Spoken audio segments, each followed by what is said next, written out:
Welcome to 1 minute. ஈசாக்கு என்ன பண்றாரு? முதல்ல ஒரு கிணறை தோண்டுகிறார். கிணறு தோண்டின உடனே அதில் தண்ணீர் ஆசீர்வாதத்தை பார்த்த உடனே அங்கே இருக்க ஜனங்கள்லாம் வந்து சொல்றாங்க, இது எங்களுடையது அப்படி சொல்றாங்க. சொன்ன உடனே அதுக்கு ஈசாக்கு என்று சொல்லி பேர் வைத்து அவர் கடந்து செல்கிறார். இரண்டாவது ஒரு கிணறை வெட்டணும்னு அதே போல ஜனங்கள் வந்து சொல்றாங்க, இது எங்களுடையது அப்படின்னு சொன்ன உடனே மறுபடியும் என்ன பண்றாரு? அதுக்கு சித்தனா என்று சொல்லி பேர் வைத்து அவர் கடந்து செல்கிறார்.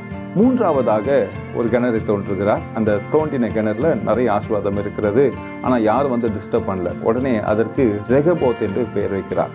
ஏசேக்கு என்றால் வாக்குவாதம், சித்தனா என்றால் எதிர்ப்பு, ரெகபோத் என்றால் விசாலம். பாருங்க, நிறைய வாக்குவாதங்கள், நிறைய எதிர்ப்புகளை கடந்து தான் விசாலம் உண்டாகும். உங்களோட வாழ்க்கையிலும் இன்றைக்கு நிறைய வாக்குவாதங்களை பார்க்கலாம் அல்லது எதிர்ப்புகளை பார்க்கலாம். நான் நிச்சயமா சொல்லுவேன், இதற்கு பின்பாக இயேசு கிறிஸ்துவை நம்பி நீங்க செல்லும்போது பாருங்க, அவர் உங்களுக்கு விசாலமான இடத்துல கொண்டு போய் சேர்ப்பார். சங்கீதம் 31:8 வாசிக்கிறோம், சத்ருவின் கையில் என்னை ஒப்புக்கூடாமல் என் பாதங்களை விசாலத்திலே நிறுத்தினீர் என்று சொல்லி நாம் வாசிக்கிறோம்.